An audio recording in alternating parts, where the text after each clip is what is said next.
Like and subscribe and click the bell icon to get new video updates. Opinion: China is muscling its way into Pacific Island nations. The US must push back. Global attention may be fixed on Russia's invasion of Ukraine, but the world cannot afford to ignore problems elsewhere. China's new security pact with the tiny Solomon Islands is one such example. It also shows that the West will need to step up its diplomatic game if it wants to prevent further expansion of Chinese power. You may never have heard of the Solomon Islands, but foreign policy and defense experts sure have.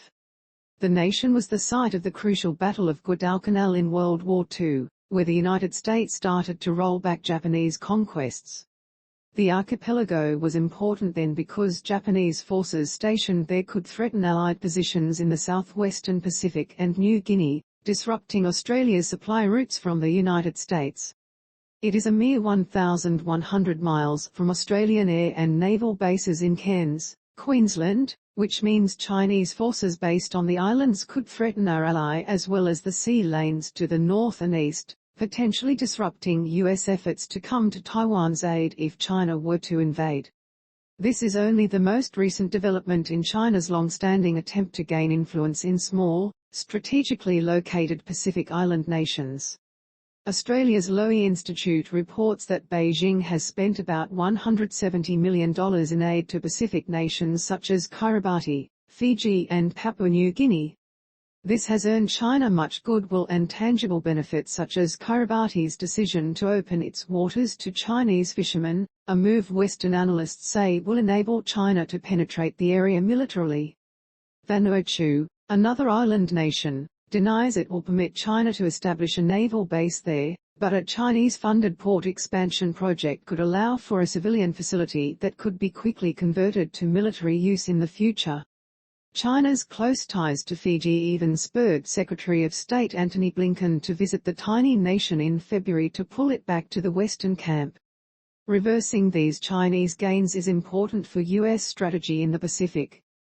Chinese bases in the Solomons, Vanuatu and Fiji would effectively control access to northeastern Australia, forcing that nation to deploy its military assets to combat that threat rather than contribute to broader Allied actions elsewhere in the Pacific.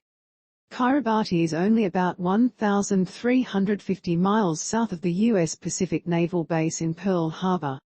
Even a marginal Chinese military presence in Kiribati would force U.S. military planners to allocate scarce resources to defend against any threat, further weakening our ability to protect Taiwan, South Korea or Japan in the event of war. The Biden administration is well aware of these challenges, but it could use bipartisan congressional support for its initiatives in the Pacific.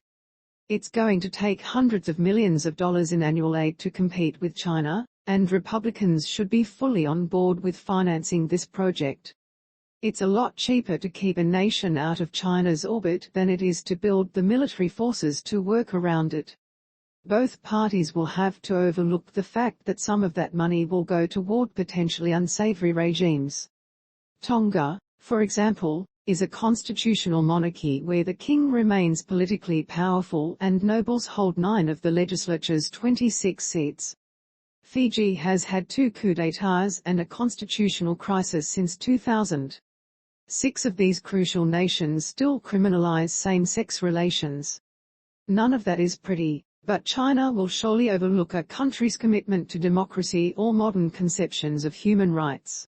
Letting our preferences get in the way of our interests is a surefire way to lose global influence and increase the risk to national security. Like it or not, the unipolar world that the collapse of the Soviet Union ushered in is over. Our adversaries can fight back, and they are increasingly using every means at their disposal to push back against American influence. Lose too many places such as the Solomon Islands, and the threat from China will start to get uncomfortably close to home. Better to spend big and push outward now rather than to be boxed into a corner later.